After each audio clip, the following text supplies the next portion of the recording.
नमस्ते दोस्तों, आइए देखते हैं बिहार देश दुनिया की खबरें।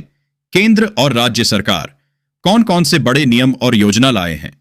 वर्तमान समय, गैस, बिजली, डीजल, पेट्रोल की खबरें आम आदमी की जेब पर क्या असर पड़ेंगे, यह सभी एक एक करके विस्तार से। दोस्तों, वीडियो को लाइक कीजिए, चैनल को सब्सक्राइब कीजिए, कमेंट करके बताइए वीडियो आप किस जिला, किस शहर से देख रहे हैं।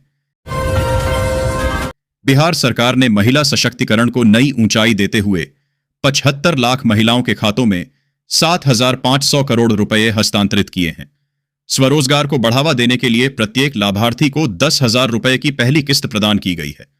बेहतर प्रदर्शन करने वाली महिलाओं को भविष्य में 2 लाख रुपए की अतिरिक्त सहायता मिलेगी। इस पहल का मुख्य उद्देश्य महिलाओं को जीविका संघ से जोड़कर आत्मनिर्भर और उद्यमी बनाना है। भागलपुर, मधेपुरा और पूर्णिया को जोड़ने वाली सड़क के चौड़ीकरण का काम भूमि अधिग्रहण और तकनीकी बाधाओं के कारण अधर में लटका है। मुआवजे की विसंगतियों और निर्माण एजेंसी की सुस्ती से स्थानीय लोगों में भारी आक्रोश है। इस सड़क के संकीर्ण होने से प्रतिदिन हजारों यात्री भीषण जाम और दुर्घटनाओं का सामना कर रहे हैं। व्यापारिक दृष्टि से महत्वपूर्ण इस मार्ग के विस्तार में हो रही देरी से कोसी और सीमांचल क्षेत्र का विकास बुरी तरह प्रभावित हो रहा है। बिहार में राशन कार्ड योजना 2026 के तहत खाद्यान्न वितरण के नियमों में महत्वपूर्ण बदलाव किए गए हैं। अब PHH प्राथमिकता प्राप्त गृहस्थ कार्ड धारकों को प्रति व्यक्ति 5 किलो राशन मिलता है, जिसमें पोषण संतुलन के लिए 2 किलो गेहूं और 3 किलो चावल का अनुपात 2:3 तय किया गया है। वहीं अंत्योदय कार्ड धारकों को प्रति परिवार 35 किलो राशन मिलता है, जिसमें अब 14 किलो गेहूं और 21 किलो चावल दिया जा रहा है। यह व्यवस्था जनवरी 2026 से प्रभावी है, ताकि लाभार्थियों को पर्याप्त मात्रा में गेहूं भी मिल सके। ठाकुरगंज, किशनगंज सहित अब सभी क्षेत्रों में LPG वितरण के नियम सख्त हो गए हैं। गैस कंपनियों ने डिजिटल ऑथेंटिकेशन कोड DAC को 100% अनिवार्य कर दिया है। अब होम डिलीवरी के समय उपभोक्ता के मोबाइल पर प्राप्त OTP साझा करना जरूरी होगा। बिना इस डिजिटल सत्यापन के किसी भी उपभोक्ता को रसोई गैस सिलेंडर नहीं मिलेगा। इस पहल का मुख्य उद्देश्य कालाबाजारी रोकना और सही लाभार्थी तक आपूर्ति सुनिश्चित करना है। बिहार विधानसभा परिसर में राजद विधायक भाई वीरेंद्र ने अपने चिर परिचित अंदाज में बिहार भाजपा प्रदेश अध्यक्ष दिलीप जायसवाल पर तंज कसा। जब पत्रकारों ने जायसवाल से जुड़ा सवाल पूछा तो वीरेंद्र ने चुटकी लेते हुए कहा, वो हमारे विपक्ष के नेता तेजस्वी यादव के मामा हैं। दरअसल भाई वीरेंद्र का यह बयान राजनीतिक कटाक्ष था, जिसके जरिए उन्होंने भाजपा नेता की गंभीरता पर सवाल उठाए और सदन के भीतर हंसी मजाक का माहौल बना दिया। बिहार सरकार की मुख्यमंत्री वृद्धजन पेंशन योजना के तहत 2026 में वृद्धजनों को अब बढ़ी हुई आर्थिक सहायता मिल रही है। जून 2025 में मुख्यमंत्री नीतीश कुमार द्वारा की गई घोषणा के अनुसार अब राज्य के 60 वर्ष से अधिक आयु के बुजुर्गों को 400 रुपए की जगह 1,100 रुपए प्रतिमाह पेंशन दी जा रही है।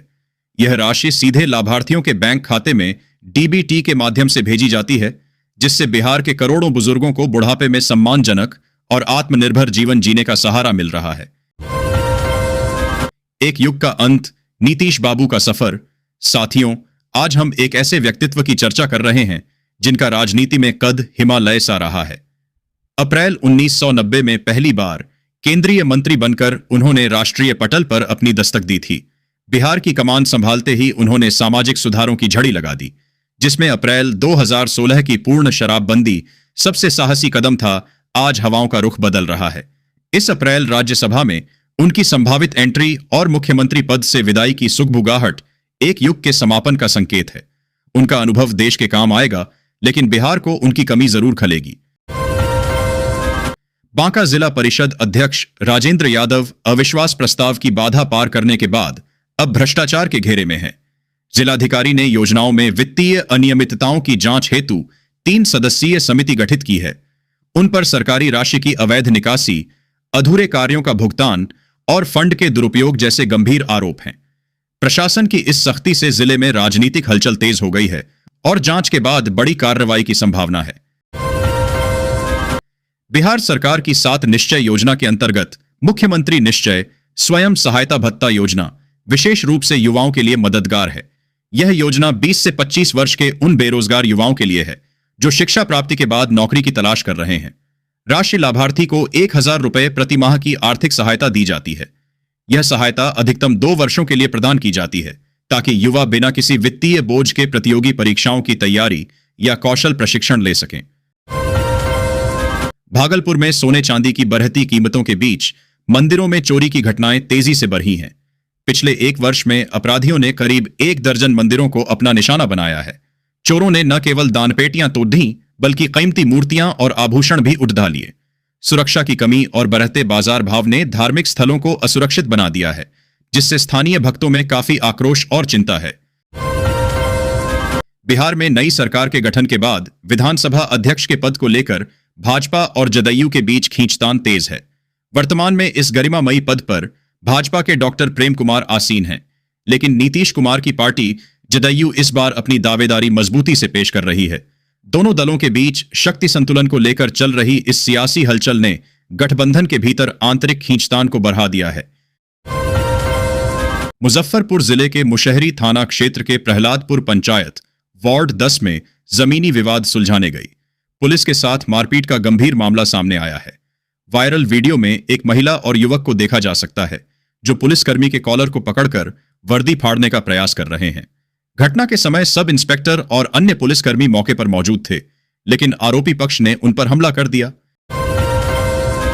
बिहार सरकार की मुख्यमंत्री बालक/बालिका साइकिल योजना के तहत कक्षा 9वीं में नामांकित छात्र छात्राओं को साइकिल खरीदने के लिए 3,000 रुपए की राशि दी जाती है। यह राशि सीधे लाभार्थी के बैंक खाते में डीबीटी डायरेक्ट बेनिफिट ट्रांसफर के माध्यम से भेजी जाती है। इस योजना का मुख्य उद्देश्य ग्रामीण क्षेत्रों के बच्चों को स्कूल आने जाने में सुविधा प्रदान करना और उच्च शिक्षा के लिए प्रोत्साहित करना है। लाभ पाने के लिए छात्र की स्कूल में उपस्थिति कम से कम 75% होनी अनिवार्य है।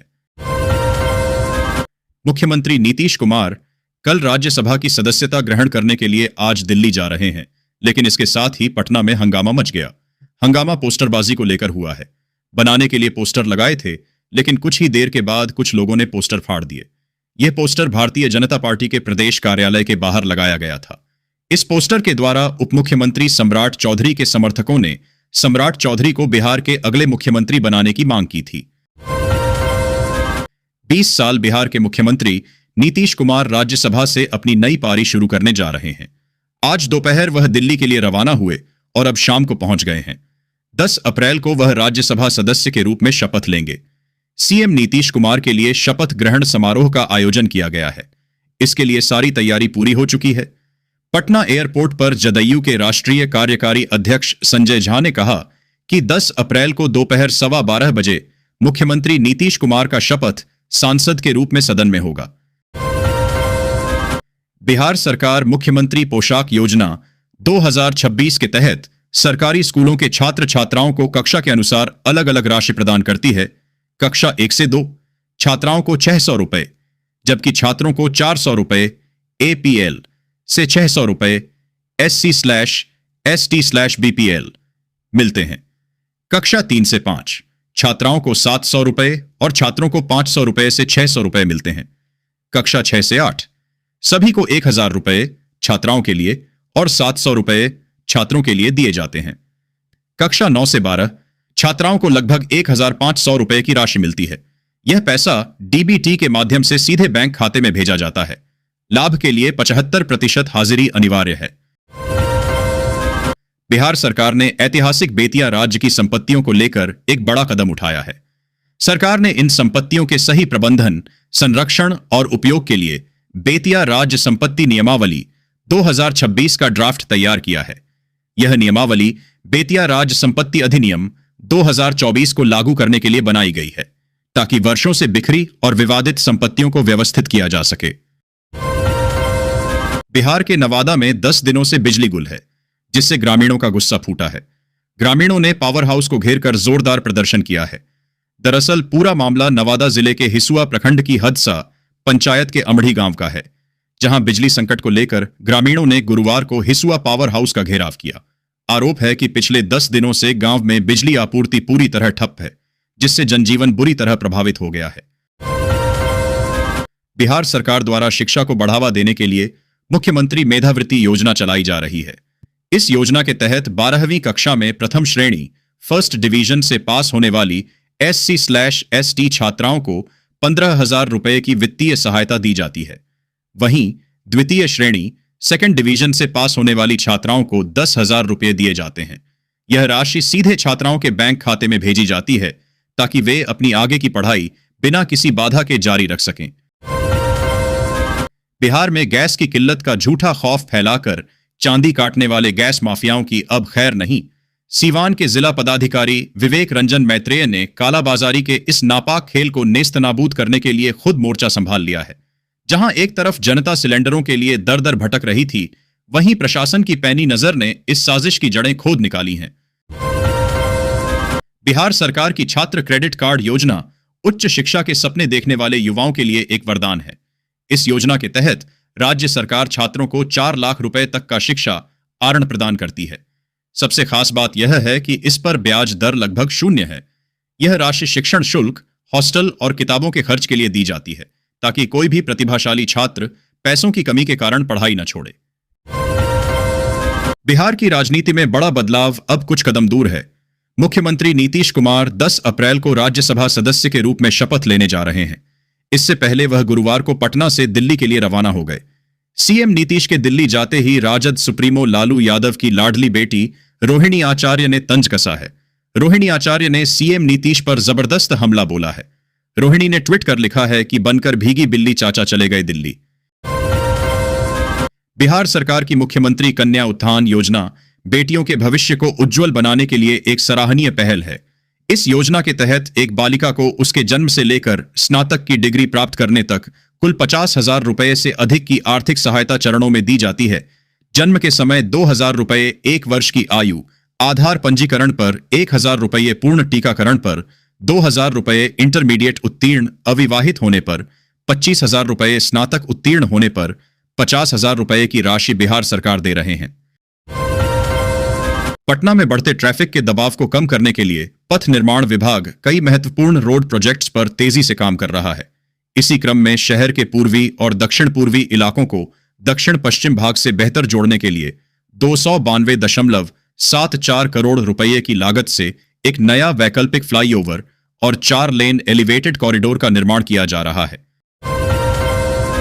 बिहार सरकार के गृह विभाग ने बेगूसराय जिले के नीमा चांदपुर मॉडल थाना के निर्माण को लेकर एक बड़ा फैसला लिया है। विभाग ने इस थाने के निर्माण के लिए पहले से दी गई प्रशासनिक स्वीकृति को आधिकारिक रूप से रद्द कर दिया है। सरकार के संयुक्त सचिव कमल नयन द्वारा हस्ताक्षरित इस आदेश के बाद अब इस मॉडल थाने के निर्माण पर प्रस्तावित करोड़ों रुपये की राशि खर्च नहीं की जाएगी।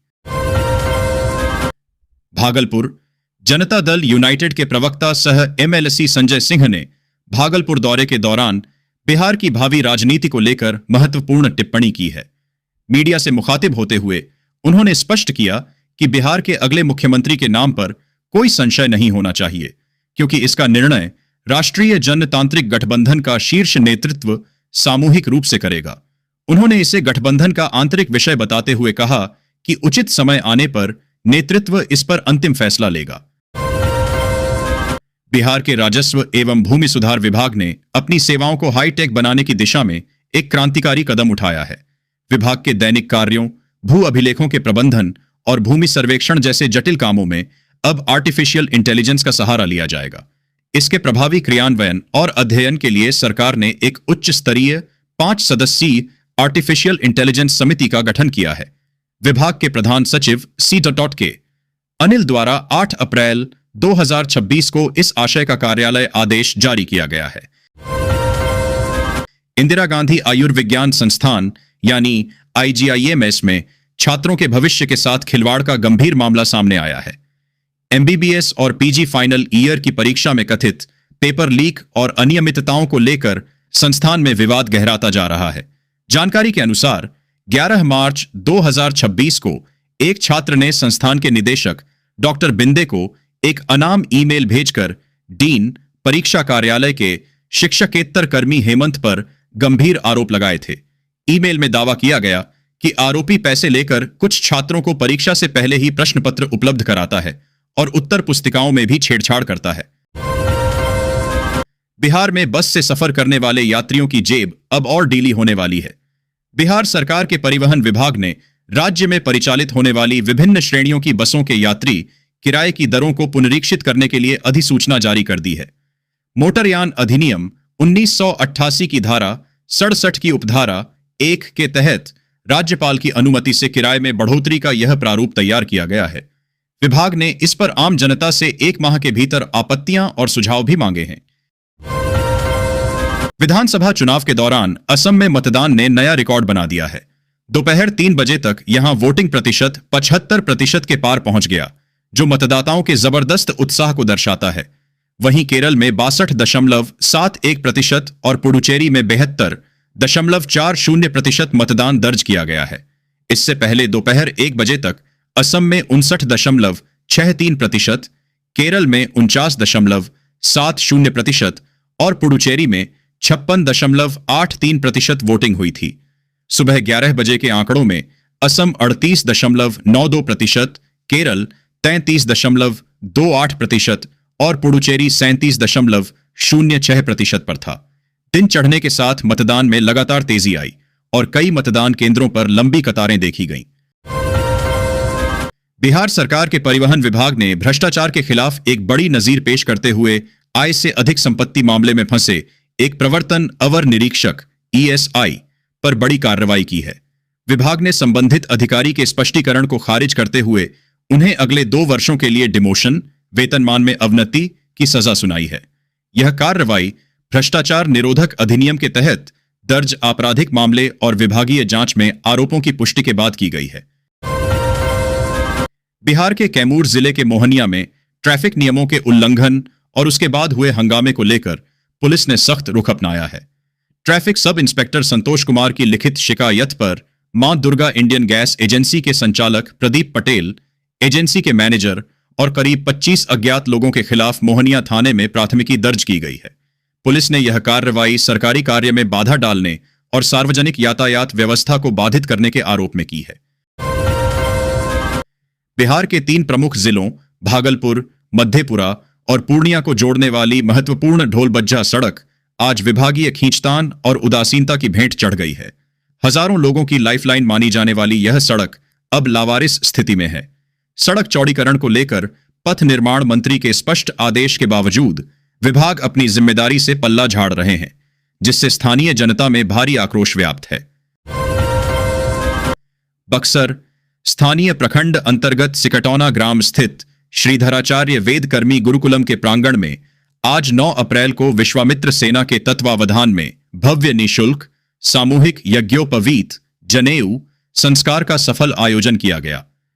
कार्यक्रम का नेतृत्व विश्वामित्र सेना के राष्ट्रीय संयोजक राजकुमार चौबे ने किया। इस अवसर पर बड़ी संख्या में अभिभावकों एवं बच्चों ने भाग लेकर सनातन परंपरा के इस महत्वपूर्ण यज्ञोपवीत संस्कार को विधि विधान से संपन्न कराया। हिंदुस्तानी आवाम मोर्चा के राष्ट्रीय प्रवक्ता श्याम सुंदर शरण ने राजद के हालिया बयानों पर तीखी प्रतिक्रिया देते हुए कहा कि आज जो लोग नीतीश कुमार को हटाने की बात कर रहे हैं, उन्हें पहले अपने राजनीतिक चरित्र और इतिहास का आत्ममंथन करना चाहिए। उन्होंने कहा कि 2004 से 2009 तक मनमोहन सरकार में राजद दुलरुआ बनकर सत्ता का सुख भोगता रहा और अपने दर्जन भर नेताओं को मंत्री बनवाया, लेकिन 2009 से 2014 के बीच वही राजद सत्ता से ऐसे गायब हो गया जैसे गधे के सिर से सींग।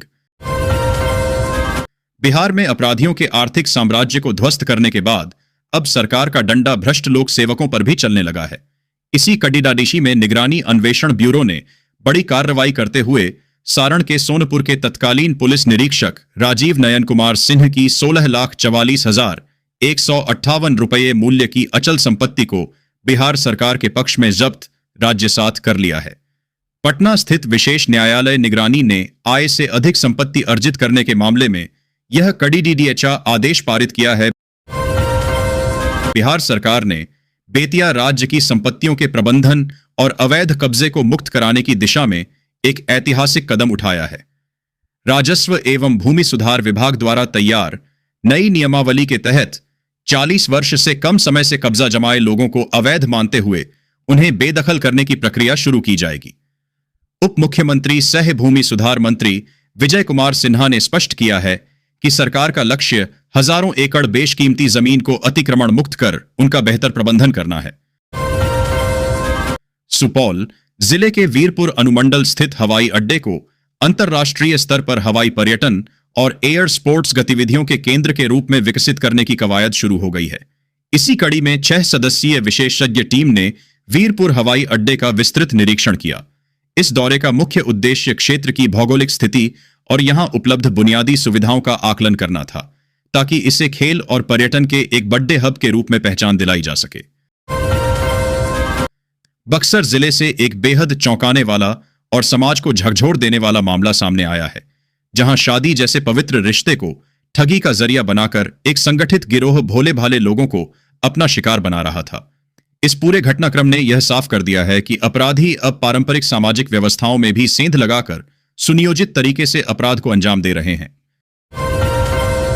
पतना पूर्वी भारत के करोड़ों उपभोक्ताओं को निर्बाध और सुरक्षित बिजली आपूर्ति सुनिश्चित करने की दिशा में एक बड़ा कदम उठाया गया है। पूर्वी क्षेत्रीय विद्युत समिति के नवनियुक्त अध्यक्ष और Bihar state power holding company के सीएमडी मनोज कुमार सिंह ने पदभार संभालते ही ग्रिड संचालन की सुरक्षा और दक्षता को लेकर हाई लेवल समीक्षा की है। वीडियो कॉन्फ्रेंसिंग के जरिए हुई इस बैठक में न केवल बिजली की आपूर्ति बल्कि भविष्य के डिजिटल खतरों यानी साइबर सुरक्षा पर भी एक अभेद्य किला तैयार करने की रणनीति बनाई गई है।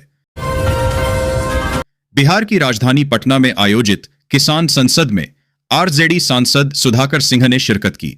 इस दौरान उन्होंने भारत अमेरिका ट्रेड डील और किसानों की समस्याओं को लेकर केंद्र सरकार पर जमकर निशाना साधा। उन्होंने स्पष्ट चेतावनी दी कि यदि सरकार ने किसानों के हितों की रक्षा नहीं की तो एक बार फिर देशव्यापी बद्धा आंदोलन खद्दा किया जाएगा। बेगूसराय नगर थाना क्षेत्र में नेशनल स्तर के वॉलीबॉल खिलाड़ी गोविंद कुमार पर हुए जानलेवा हमले का पुलिस ने खुलासा कर दिया है। जांच में सामने आया है कि गर्लफ्रेंड विवाद के चलते आरोपी ने करीब 4 से 5 लाख रुपए की सुपारी देकर इस वारदात को अंजाम दिलाया था। पुलिस ने इस मामले में एक आरोपी को गिरफ्तार किया है, जबकि मुख्य साजिशकर्ता समेत अन्य आरोपी अब भी फरार हैं। केरल विधानसभा चुनाव में इस बार एक नया सियासी प्रयोग देखने को मिल रहा है।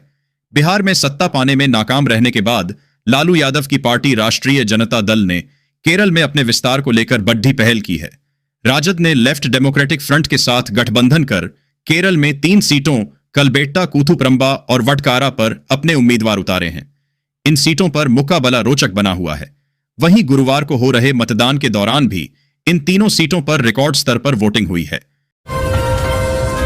पश्चिम बंगाल की मुख्यमंत्री और तृणमूल कांग्रेस प्रमुख ममता बनर्जी ने बुधवार 8 अप्रैल को विधानसभा चुनाव के लिए अपना दाखिल कर दिया। उन्होंने राज्य की हाई प्रोफाइल भवानीपुर सीट से पर्चा भरा, जहां से वह पहले ही 3 बार जीत दर्ज कर चुकी हैं और इस बार चौथी जीत का लक्ष्य लेकर मैदान में उतरी है। ममता बनर्जी वर्ष 2011 से लगातार इस सीट का प्रतिनिधित्व करती आ रही है। इसी साल उनकी पार्टी ने ऐतिहासिक जीत हासिल करते हुए राज्य में 34 वर्षों से चल रहे वाम शासन का अंत किया था। हालांकि इस बार भवानीपुर सीट पर मुकाबला कड़ा माना जा रहा है। कांग्रेस समेत विपक्षी दलों ने बुधवार को भाजपा नेतृत्व वाली केंद्र की मोदी सरकार की विदेश नीति पर तीखा हमला बोला। यह प्रतिक्रिया उस समय आई जब पाकिस्तान ने अमेरिका और ईरान के बीच वार्ता की मेजबानी करने की घोषणा की, जो दोनों देशों के बीच 2 सप्ताह के युद्ध विराम समझौते के बाद सामने आई।